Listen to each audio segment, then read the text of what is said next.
کو ان کے وجود سے پاک کر سکوں. میں اس لیے نہیں آیا بلکہ میں اس لیے آیا ہوں حذیفہ ذرا چیک کر کے بتاؤ کہیں اس کے اندر حضرت عمر کا نام تو شامل نہیں.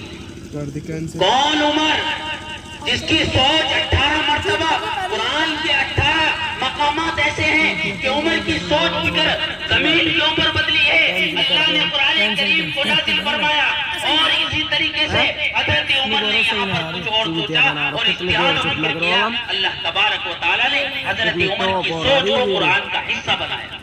کوئی ایسا مقام نہیں لیکن اس کو کس کی فکر ہے؟ کسی طریقے سے میری نیا وہ حضرت ہم اور آپ کیا ہم تو ان کے گھوڑوں کے ٹاپوں کی دھول سے وہ جوڑنے والی دھول ہے اور وہ گھوڑوں کے نتھڑوں کے اندر جم جائے ہم تو اس کے برابر بھی نہیں ہیں. لیکن ہم سے بڑا چودھری نہیں.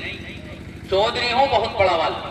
دوستو بزرگوں یہ چودراہٹیں یہ خاصابیاں یہ سادات یہ حسب و نسب اللہ کے دربار کے اندر نہیں چلتا. بہرکیف اس دنیا کے اندر سب سے بڑا چودھری فرعون آیا تھا. اس نے اللہ اور اس کے رسول کی بات نہیں مانی. کیا ہوا؟ اللہ تبارک و تعالیٰ نے یوں کہا کہ تو ہوگا سب سے بڑا چودھری. تو نے ضرور اعلان کیا ہے انا ربکم الاعلی میں سب سے بڑا چودھری ہوں.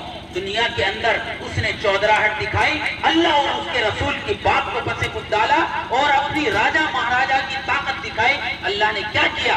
اس کا ایسا عبرت نام نشان بنایا کہ دنیا کے اندر ایسی عبرت کے نشان بنایا دنیا کے اندر جب کوئی چودھری چودراہٹ دکھائے گا اس کی مثال اس دنیا کے اندر اور صبح قیامت تک کے لیے اللہ تعالیٰ نے محفوظ رکھی ہے. اس لیے ہم ان غباروں کو اپنے ذہن و دماغ سے دور کریں اور اپنی آخرت کی فکر کریں اور اپنے آنے والی نسلیں لوگوں کی فکر کریں. کسی طریقے سے یہ دین کے متوالے بن جائیں.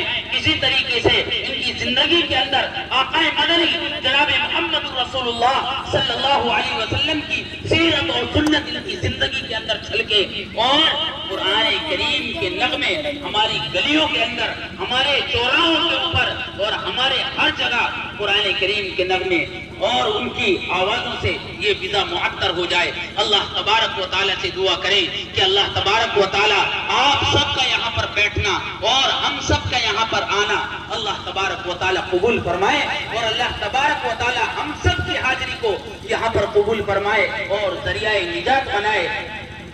میں اپنی بات کو یہیں ختم کرتا ہوں اس شعر کے ساتھ کہ جنہیں فضول جان کر بجھا دیا ہم نے جنہیں فضول جان کر بجھا دیا ہم نے دوستو وہی چراغ جلاؤ گے تو روشنی ہوگی. وآخر دعوانا ان الحمدللہ رب العالمین. السلام. بہت خوب ماشاءاللہ.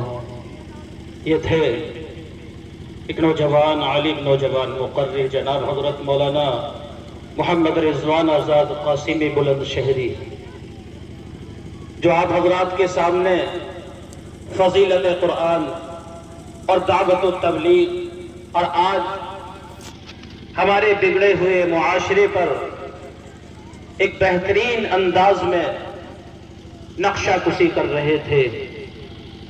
سامعین حضرت کا بیان پرجوش تھا اور حضرت نے گویا پورے بیان کے اندر ہمیں یہ سمجھانے کی کوشش کی ہے جس کو شاعر کہتا ہے کہ کوئی بھی اگر صاحب ایمان رہے گا کوئی بھی اگر صاحب ایمان رہے گا زندہ میرے آقا کا یہ فرمان رہے گا. کوئی بھی اگر صاحب ایمان رہے گا زندہ میرے آقا کا یہ فرمان رہے گا. دنیا یہ بدلتی ہے بڑے شوق سے بدلے دنیا یہ بدلتی ہے بڑے شوق سے بدلے پر قرآن تو ہر حال میں قرآن رہے گا. محترم بزرگوں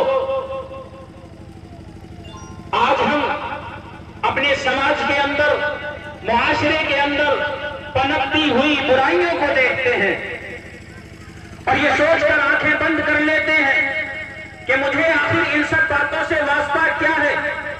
نہیں